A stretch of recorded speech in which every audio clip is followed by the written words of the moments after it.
আজকে আমি স্টেজে আসার আগে একটা ভিডিও দেখছিলাম, আমার কাছে একটা ভিডিও ক্লিপ একজন পাঠাইছে। এনায়েতুল্লাহর মতো পাগল ওইটাও কাফের থেকে অনেক সরে আসছে। ওই তাহিদি গিয়াসি ওই পাগলটা দেন দুইটা চটকনা দিয়া এখানে ঢুকায় দিলে দেখবেন যে আপনাদের লাইনে কথা বলতে যে বলতেছে তার নাম হলো তারেক মনোয়ার। বাটফার করেন না, উনি তো আরে 1990 করেন না, উনি তো একটা দলের আলেম, তো আমরা সম্মানিত কথা কই।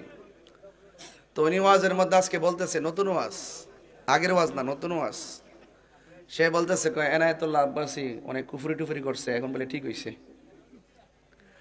আর আমার কথা বলতেছে তাহিরে দুইটা চটকানা দিয়া জেলে বইরে দিল, ওই আস্তে আস্তে আমরা লাইনে ওয়াজ করব। তো কথাটা কি হইছে?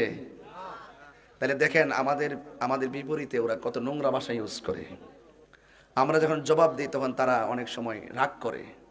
আমরা সুন্নিরা কখনো কাহারও গায়ে পড়ে ঝগড়া করি না। এরা এই জন্য সুন্নিরা যারা, আপনারা কখনো তাদের কথায় আপনারা কান দিবেন না। এই সমস্ত অপশক্তিগুলো কখনোই সুন্নিদের আপন ছিল না। কথা বলেন ঠিক না বেঠিক? চটকানা দিলেই ঠিক হয়ে যাবো গা?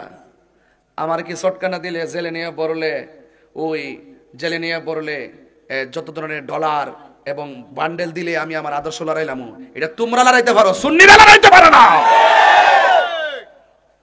এটা আপনাদের মধ্যে এই চরিত্র আছে, যেদিকে মেঘ সেদিকে ছাতা ধরেন, যেদিকে মেঘ সেদিকে ছাতা ধরেন। বিগত দিনে কেমনে চলছেন আমরা জানি না, কেমনে কেমনে বান্ডেল নিচ্ছে, কেমনে চলছেন আমরা জানি না। এক বছর সুন্নিরা কাহার কাছে বিক্রি হয়েছে না। কথা বলেন ঠিক না বেটি?